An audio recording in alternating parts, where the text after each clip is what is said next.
Also die erste Woche war halt sehr Abriss und einfach geil. Schule vermisse ich auf jeden Fall nicht.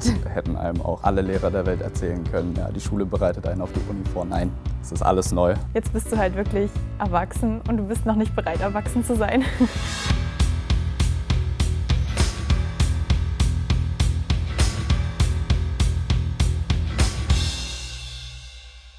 Hallo, ich bin Sinetra, ich bin 19 Jahre alt und ich studiere Medienforschung im Hauptfach und Soziologie im großen Ergänzungsbereich. Ich bin Daniel, ich bin 19 Jahre alt und ich studiere Lebensmittelchemie. Mein Name ist Katharina, ich bin 19 Jahre alt und ich studiere Hydrowissenschaften an der TU Dresden. Ich bin Joey, ich bin 18 Jahre und ich studiere Informationssystemtechnik. Ich bin Lucy, ich bin 19 Jahre alt und ich studiere Lehramt für Deutsch und Geschichte. Ich bin Anni, 24 und ich studiere Medizin. Ich heiße Tillmann, ich bin 19 Jahre alt und ich studiere Verkehrsingenieurwesen. Wie waren deine ersten Wochen an der Uni? Bisher ein bisschen chaotisch, weil ich manchmal nicht so ganz gleich alles gefunden habe. Da hätten einem auch alle Lehrer der Welt erzählen können, ja, die Schule bereitet einen auf die Uni vor. Nein, es ist alles neu, man muss sich definitiv noch mal einfinden. Aber irgendwann gewöhnt man sich ein bisschen dran und man freut sich einfach richtig, neue Dinge kennenzulernen, neue Leute kennenzulernen und langsam in den Uni-Alltag zu kommen. Vermisst du eigentlich schon die Schule? Wenn ich ehrlich bin, ja. Ja.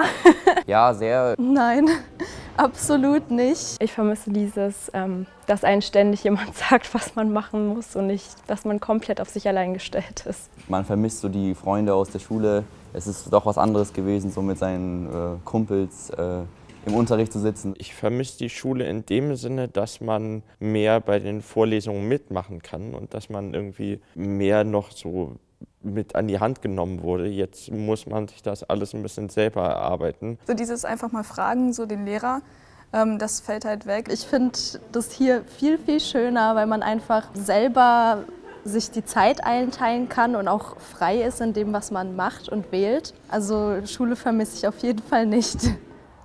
Wie lost bist du eigentlich im Moment? Also die ehrliche Antwort, ziemlich. Sehr, ich studiere Medizin. Ich würde schon sagen, dass ich doch noch ganz gut zurechtkomme jetzt am Anfang. Ja, manche Fächer haben es ganz schön in sich, aber aktuell hält man sich noch über Wasser. Aber es wird bestimmt in den nächsten Wochen und Monaten noch schlimmer werden. Hast du dich schon mal auf dem Campus verlaufen? Ja, schon ganz oft. Ja, ständig eigentlich. Nein. Also ich habe auf dem Handy so eine Lageplan-App und die hat mir echt das Leben gerettet. Mal ganz ehrlich, warum hast du dich eigentlich für die TU Dresden entschieden?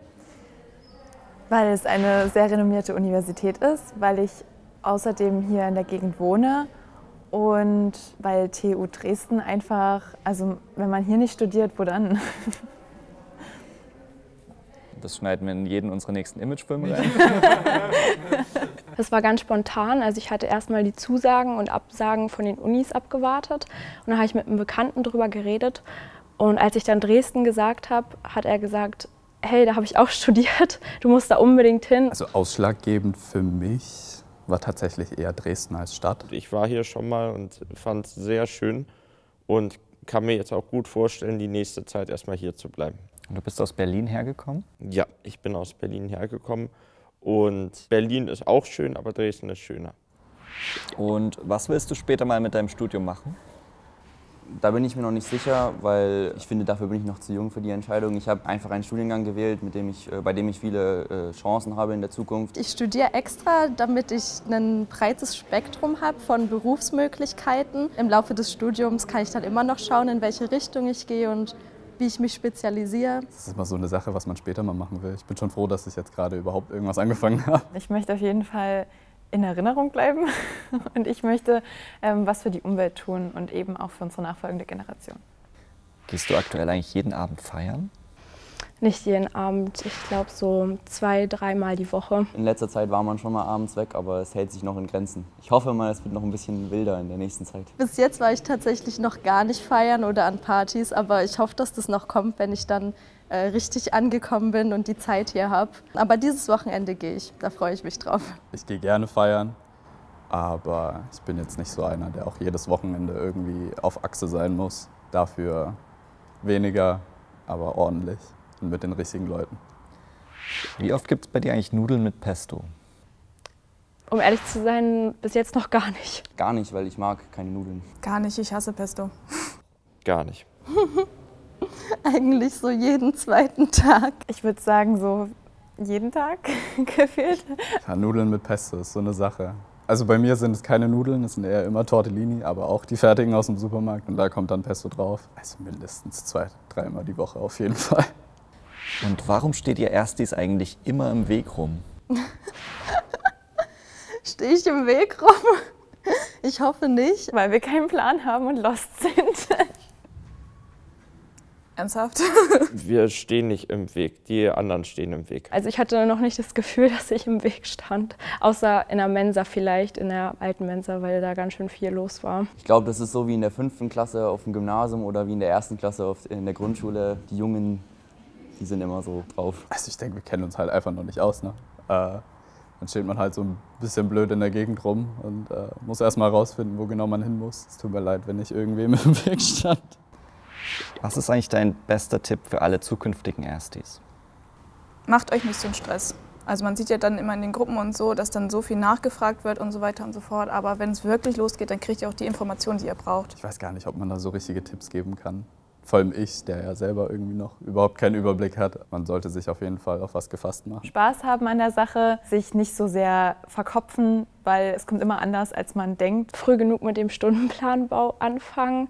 Und auf jeden Fall sich informieren, wann man sich für die Kurse einschreiben muss. Die Wohnheime vom Studentenwerk sind ganz gut. Also das ist ein guter Anfangspunkt, um mal in Dresden reinzukommen, weil man da neue Leute kennenlernt. Man sollte auf jeden Fall die ESE-Woche nutzen, um andere Leute kennenzulernen. Weil wenn man komplett neu in der Stadt ist, dann ist es schon hilfreich, am Anfang die ersten Freunde zu finden. Der beste Tipp ist eigentlich, dass man einfach chillen sollte und ruhig bleiben. Und sich nicht so viel Stress machen, weil vor allem jetzt in den ersten 1-2 Wochen war das ganz, ganz schlimm. Man dachte, wie soll ich das alles schaffen? Aber jetzt langsam findet man so seine Routine und dann wird es irgendwie viel, viel besser. Danke fürs Zuschauen. Wenn ihr noch das letzte Video von Sitzgelegenheit sehen wollt, klickt gerne hier. Für ein anderes Video von der TU gerne hier. Wenn euch das Video gefallen hat, könnt ihr gerne ein Like da lassen und den Kanal abonnieren.